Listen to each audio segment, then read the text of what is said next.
नमस्कार साथियों, स्वागत है आप सभी का एकलव्य पीसीएस में। सबसे पहले तो सभी भारतवासियों को 75वें स्वतंत्रता दिवस की हार्दिक शुभकामनाएं। ये स्वतंत्रता दिवस आपके जीवन में खुशियां समृद्धि लेकर के आए, ऐसी मैं कामना करता हूं।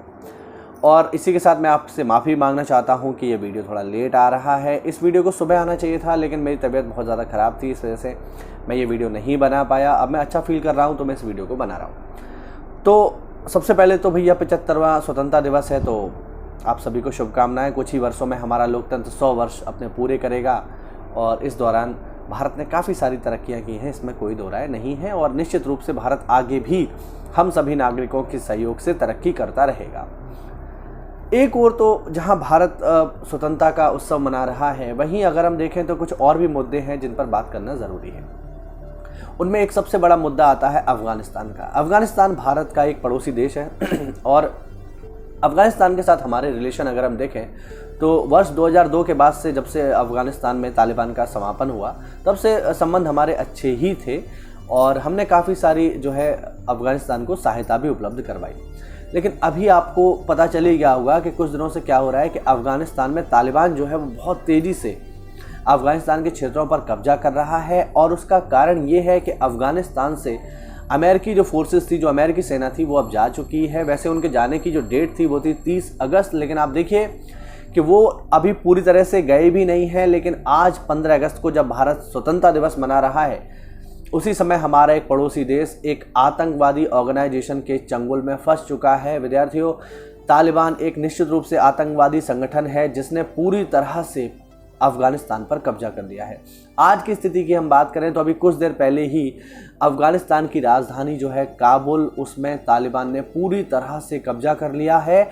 और जो अफ़गानिस्तान के राष्ट्रपति हैं, उनको अपनी राजधानी छोड़कर भागना पड़ा है। अफ़गानिस्तान के जो राष्ट्रपति हैं अशरफ गनी, उनको अपनी राजधानी छोड़कर काबुल छोड़कर के जाना पड़ा है ताजिकिस्तान की राजधानी दुशांबे में। यानी उन्हें अपना देश छोड़ना पड़ा है इन आतंकवादियों की वजह से। अब वहाँ पर क्या क्या हो सकता है, आप इसके बारे में विचार भी नहीं कर सकते कि वहाँ क्या क्या समस्याएं हो सकती हैं।